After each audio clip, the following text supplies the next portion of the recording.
नमस्कार।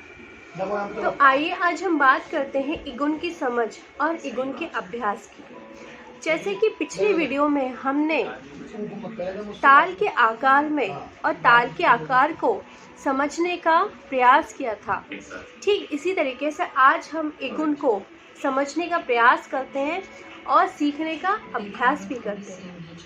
इगुन बराबर एक मात्रा एक बोल। बहुत सीधा तरीका है। एक मात्रा हमारी मीन्स जो हमारी मात्रा हम लगाते हैं उसके बराबर में एक बोल। जैसे मैं आपको एक एग्जांपल दिखाती हूँ। 1 2 3 4। अगर आप देखोगे तो ये मेरी ताल है, ये मेरा समय है। एक यूनिट मीन्स ये एक यूनिट है। एक यूनिट बराबर एक बोल। जो मैं बोल रही हूँ वो मेरे ताल के साथ जो मैं यहाँ पे ताल दे रही हूँ उसके साथ साथ चल रहे हैं। तो बहुत सीधा तरीका है इसको समझने का। एक मात्रा एक यूनिट बराबर एक बोल, इसको हम बोलते हैं इगुन। जब आपकी मात्रा, जैसे कि हमारी ये गोल घड़ी है, गोल घड़ी में जो हमारी सेकंड की सुई होती है, अगर आप उस पर गौर करोगे तो वो जो रुक रही है और वो जो चल रही है उसका जो रेशो है वो बराबर है। मीन्स जो 60 सेकंड वो घूम रही है, ऐसा नहीं है कि एक सेकंड में वो कम रुकी है या दूसरे सेकंड में वो ज़्यादा रुकी है, या एक सेकंड में वो ज़्यादा चली है और दूसरे सेकंड में ज़्यादा नहीं चली है। ऐसा कुछ नहीं है। पूरा जो रेशो है उसका वो इक्वल है। ठीक इसी तरीके से हमारी जो इगुन है, इगुन की मात्रा हमारी, ये हमारी मात्रा है और जो हमारे बोल है वो हमारे मुंह से चलेंगे। तो जो बोल बराबर एक मात्रा है, इसको हम बोलते हैं इगुन। इसी तरीके से मैं आपको दुगुन और इगुन दोनों में ही अंतर दिखाऊंगी, तो आपको समझ आ जाएगा कि इगुन में एक मात्रा बराबर एक बोल, दुगुन में एक मात्रा बराबर दो बोल, ऐसे ही चौगुन में एक मात्रा बराबर चार बोल। तो अब हमारी इगुन कैसे लगती है वो मैं आपको दिखाती हूँ थ्रू काउंटिंग्स। ठीक है, तो कैसे होगा ये 1 मिनट। 1 2।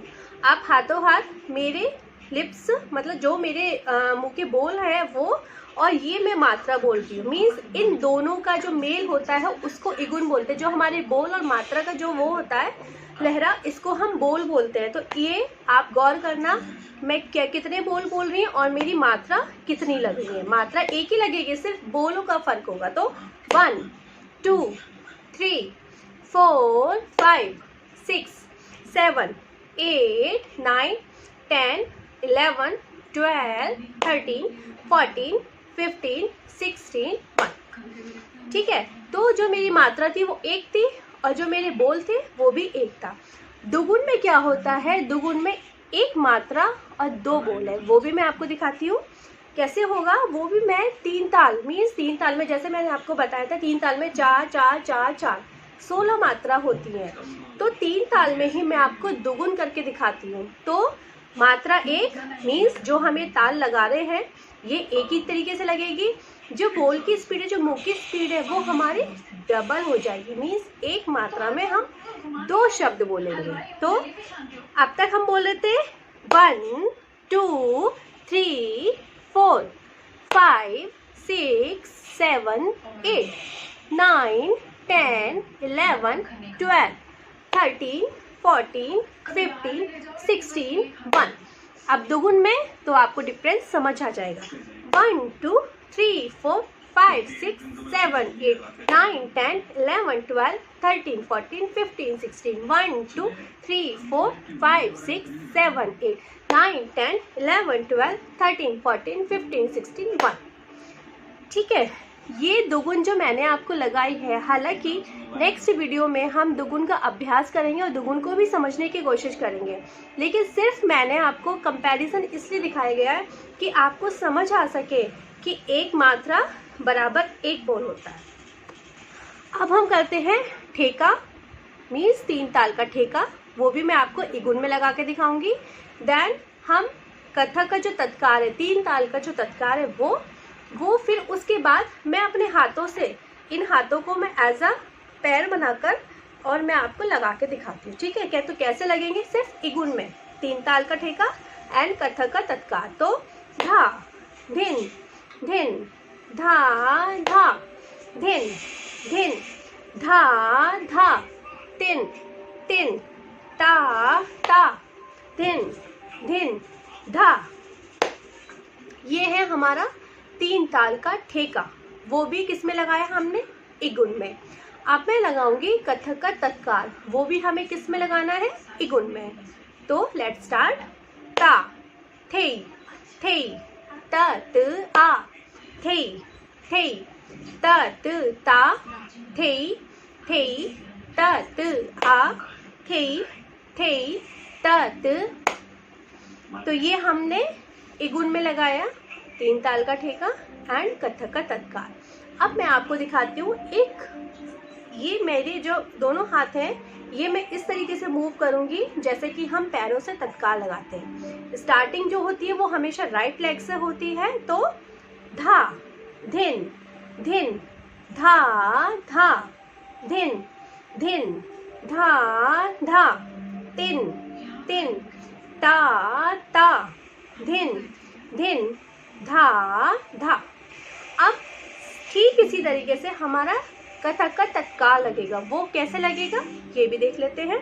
ता थे थे, त त आ, थे थे, त त ता, थे थे, त त आ, थे थे, त त ता। ठीक है, तो इसका मतलब क्या हुआ, ये हमारा 3 ताल का ठेका, ये हमारा कथक का तत्कार। ठीक है, इसके साथ साथ हमारा चलता है लहरा, कथक का ठेका, सॉरी 3 ताल का ठेका, कथक का तत्कार प्लस हमारा लहरा। लहरा आप समझ लीजिए जैसे कोई एक कपड़ा है उस पे हम कुछ बूटा बना देते हैं तो उस कपड़े में सुंदरता आ जाती है। ठीक इसी तरीके से हमारा कथक का तत्कार, 3 ताल का ठेका प्लस जब उसके ऊपर लहरे का कंपोजिशन हो जाता है तो वो एक बहुत सुंदर सी ताल निकल के आती है। और ये इन तीनों चीज़ों का कंपोजिशन मिलता है हमारे सम पर। तो यहाँ पे जाके तब कहीं जाके एक हमारी ताल बनती है और उसको जब हम एक मात्रा के साथ एक बोल बोलते हैं तब हम उसको इगुन कहते हैं। अब होपफुली मुझे ऐसा लगता है कि शायद मेरी इस वीडियो से मेरे बच्चों को इगुन अच्छे से समझने में अब कोई दिक्कत नहीं होगी। तो इसी तरीके से इस वीडियो